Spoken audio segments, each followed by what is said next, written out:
All right, friends, let's settle in. Let's get comfortable where we are. And as you are settling in, just welcome yourself to these few minutes of really focusing on the present moment. Just allow your eyes to close, allow your body to get comfortable, and allow the space wherever you have found yourself today to feel almost like a homecoming. We spend these lives that are so busy, so noisy, so much rushing, that when we pause, no matter where we sit, no matter what spot you're physically in, the place of stillness is truly a place of homecoming. This is where we get back to the essence of who we are, and the chatter of the world becomes just a little quieter. And so let's each just start to find a good rhythm of breath, just a slow, steady breath in, and then a slow exhale out. And then a slow breath in, and a slow breath out. And breathing in, and breathing out. And just maintain a rhythm of breath that feels right. And when your mind starts to wander, as it most definitely will, come back to this moment of the breath. When you can focus on the breath in and the breath out, you truly are in the present moment. We know that's where our breath occurs. And so let it be an anchor. Let it bring something to you that shows you this is the present moment. Come back here. And when you practice that often enough, the distractions in your mind, they truly have less power. They don't become less. They're still there. But the foothold they have in our attention, in our life, it just gets less influential. And that truly is one of the greatest gifts of this practice. And so I want to sit with this idea of Kriyayoga. It's talked about in the second Yoga Sutra, the first verse of it, and this chapter on practice, this chapter on how do we actually practice yoga. And when Patanjali wrote it, he used the word Kriyayoga. Kriya means action, and yoga means harmony. And what he was encouraging us by using that phrase is that we need actions in our life that allow us to experience harmony, union, oneness. But even 2,500 years ago, when he wrote those words, he must have known that there are so many forces around us, so many influences, so many people, situations that cause just the opposite of that. It was reality back then, and we know it is reality now. But I know that we can use our few moments of meditation each time we show up to come back to this. This is our action right here of harmony, of union, of oneness. It starts with the breath. We feel this beautiful harmony between the in-breath and the out-breath. We feel the way that it shifts things with us in our mind, in our body, in our spirit, in our emotions. And things start to feel a little more harmonious. We also experience it as we sit, as we ground down into that spot where we have landed, whether it's on a chair or on the ground or on a cushion. We are anchored to that spot. And it symbolizes us being anchored to the stability, the solidity of the earth. And so our sitting is part of our action that brings harmony and union and oneness. But we also know that there are so many things and situations and forces in our life that would not be considered Kriya Yoga. They're not actions toward harmony. In fact, they're actions in the opposite direction. And so what I'd ask for us to do just for these next couple of moments is, as it grows quiet, I want to just pose the question of what actions are coming across your path, kind of in the here and the now, so in the most recent past, that are pulling you away from this harmony and this union and this oneness. And it's not really for us to answer that question when it gets quiet. It's for us to ask the question and just notice what comes up. And I know your thinking mind is going to want to make a list, and it's going to want to just go through all the things that you want to change and fix and do. But try to let that set to the side. Let the question just be asked. And then sit here in this present moment, one breath in and one breath out at a time, and see what is revealed. What's revealed in your mind, in your heart, in your spirit, in the deepest part of your soul. And the question asked, what are the actions in our current everyday living that are taking us away from yoga, from harmony, union, and oneness?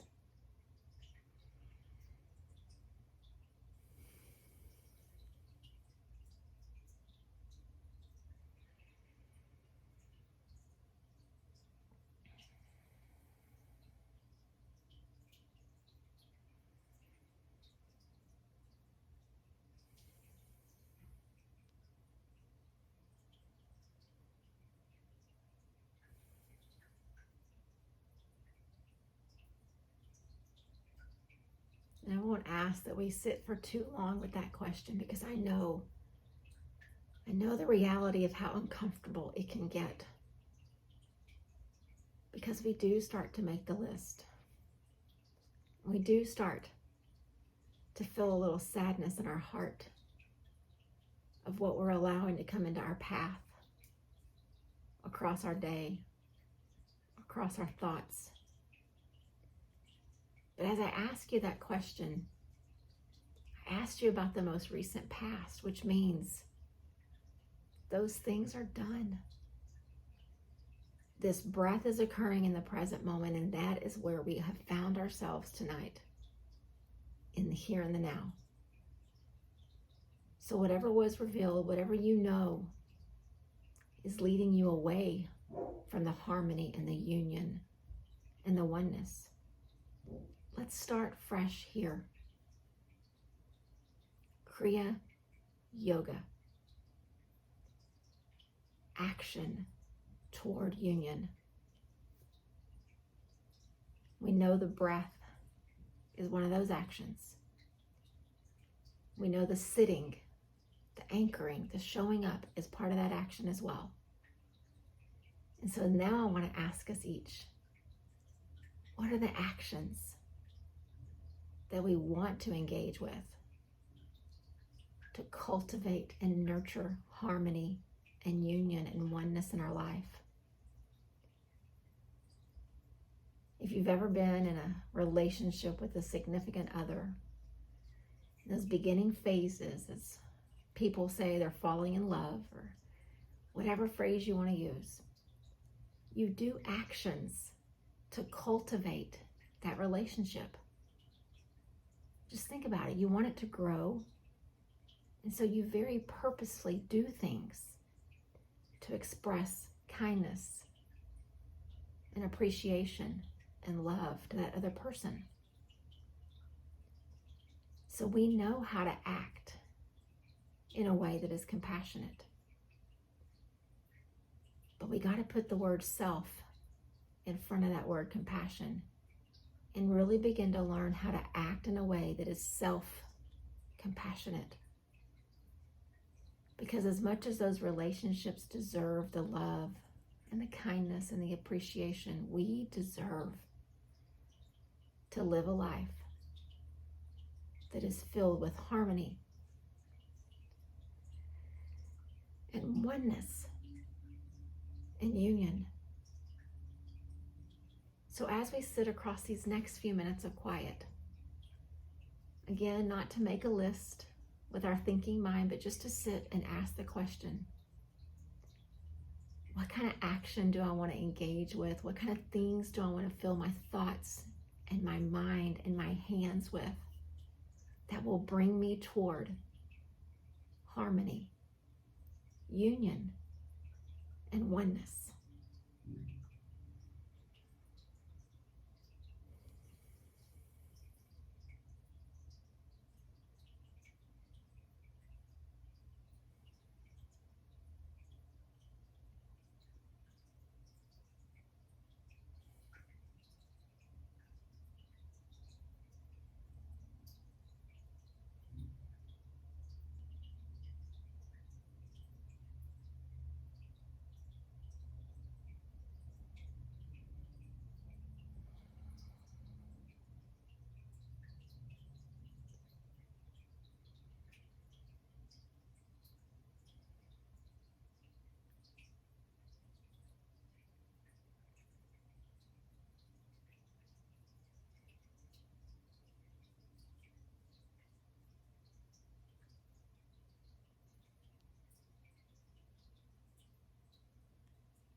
Continuing to breathe and feel the union between that breath in and that breath out.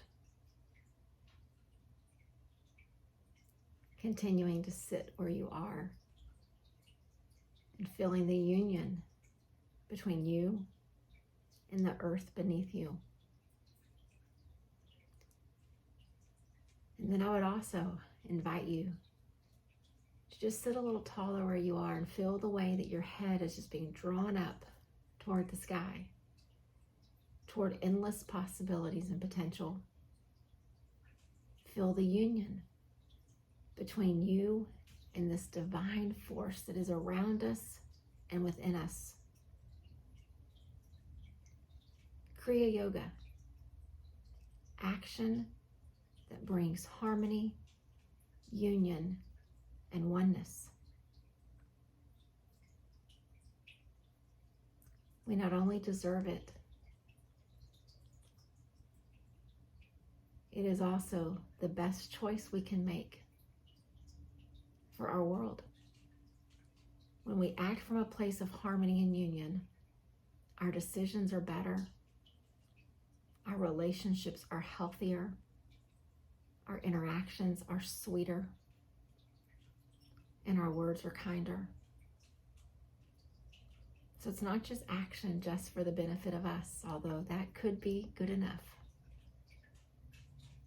Our action of yoga is for the benefit of the world. Start with the breath. Feel the anchoring to the earth. Feel the potential above you and around you and within you. And let those be the things that inspire your action. Namaste.